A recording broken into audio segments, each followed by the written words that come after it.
हार्दिक नमन अभिवादन सम्पूर्ण लघुकथा प्रेमी मनमुटुहरूमा म दुर्गा वनवासीको हाम्रो लघुकथा पाठशालाको नियमित रेडियो वाचनको श्रृङ्खलामा यस मङ्गलबार हामीसँग हुनुहुन्छ सर्जक विष्णु पादुका।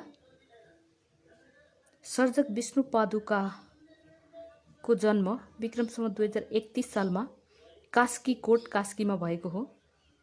पितामाता स्वर्गीय बलभद्र तथा तापीदेवी अधिकारीका सुपुत्र सर्जक विष्णु पादुकाको स्थायी ठेगाना लेखनाथ 29 पोखरा कास्की रहेको छ भने अस्थायी रूपमा उहाँ कोहलपुर 4 बाँके बस्दै आउनुभएको छ।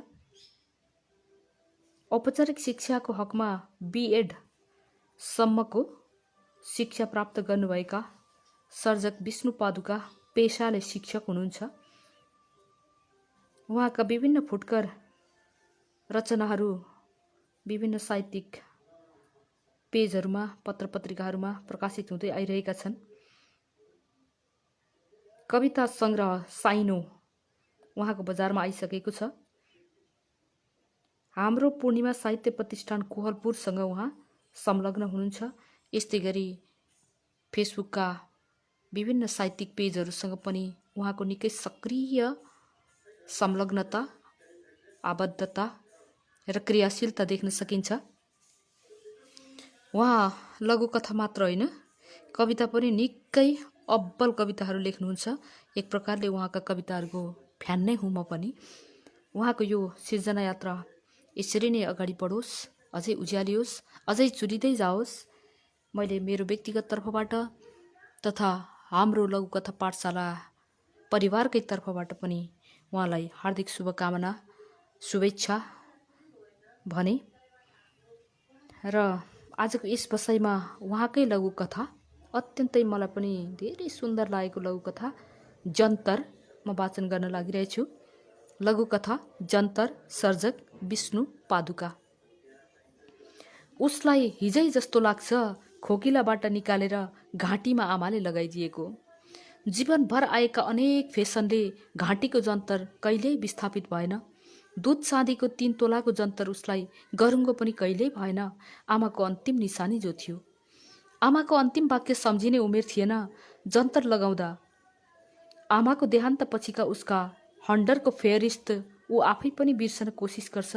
बेला बेला सरुवा रोग बल्झे झैँ दुःखले माया गरिरहँदा बिर्सन नसकेको मात्रै हो। हातमा पासपोर्ट र थाप्लोमा ऋण बोकेर विदेश जान लाग्दा घाँटीको जन्तरले बाटो छेक्यो। चेक जाँच भयो, भित्र 3 तोला शुद्ध सुनको एक पाटो रहेछ। उसले लान नपाउने भयो।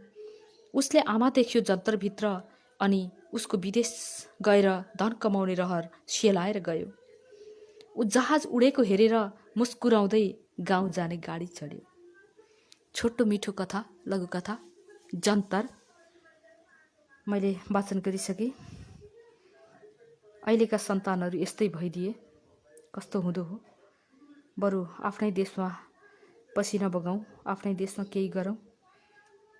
आमा बुवाप्रतिको भावना जुन आमा हुनुहुन्न नभएकाहरूलाई महत्त्व थाहा हुँदो हो सायद।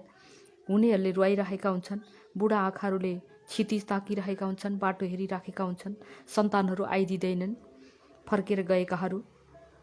तर यहाँ त आमाको जन्तर घाँटीबाट खोल्नु पर्ने बाध्यता आउँदा बरु विदेशै नगएर गाउँ फर्केको छ छोरो मुस्कुराउँदै। यस्ता श्रवण कुमार छोराछोरीहरू अहिलेको जमानामा भेटिन गाह्रो पर्छ।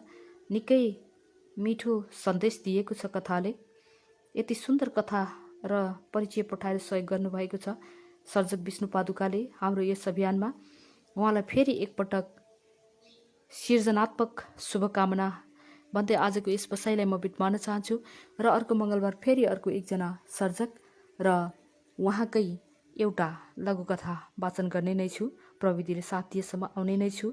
तबसम्मको लागि यहाँहरू माझबाट बिदा चाहन्छु। नमस्कार, शुभ समय, जय लघुकथा।